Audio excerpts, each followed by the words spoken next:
The time of death is important because the apartment manager, Wanda Doss, believed she saw Jack in Jennie's apartment on the morning of the murder. The Night Stalker is named so for a reason. He was a nocturnal intruder. But pathologists discovered that Jennie was killed that morning or early afternoon. The coroner, Vidal Herrera, arrived and took Jennie's liver temperature, which was 94 degrees Fahrenheit. The room was 81 degrees. Jennie was in the early stages of rigor mortis in her arms. Lividity was also present. This means visible pooling of blood on the underside of a body. It starts within 30 minutes of death, but becomes visible 2 or 3 hours after. Herrera wasn't qualified to determine time of death, but body temperature tends to drop 1.5 degrees every hour. Jennie went from 98.4 degrees Fahrenheit to 94. This indicates she died around 3 hours before Herrera arrived at the crime scene at 4 p.m. It fits the time that Jennie was found by her son Jack, around 1:30. Next to testify was Deputy Medical Examiner Joseph Lawrence Cogan, who performed the autopsy. He believed that she was murdered within 2 hours either side of 2 p.m.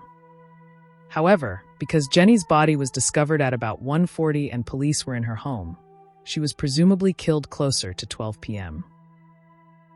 When it came to trial, Cogan gave a broader range for death of up to 72 hours, but we know that Jack saw her 24 hours before the murder, so that range doesn't work.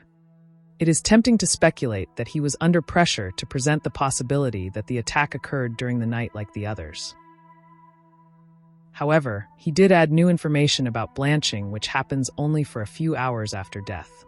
As mentioned, lividity, the blood pooling, becomes fixed within a few hours. One way to determine whether lividity is fixed is to apply pressure onto an area of skin where pooling is visible. The pressure creates a white void known as blanching. Jennie blanched easily, confirming the theory that she died only a few hours before Dr. Cogan arrived. Vidal Herrera maintained his original opinion. Jennie Vincow was murdered in the time frame that a man resembling Jack was seen in her apartment.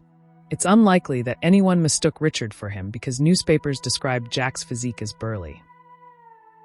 Not only does it not fit the Night Stalker's modus operandi, but it puts someone else in the frame. But the only woman who could have helped Ramirez was not there to testify. Wanda Doss therefore remains hearsay. Part 3 will discuss fingerprints found at the apartment's point of entry.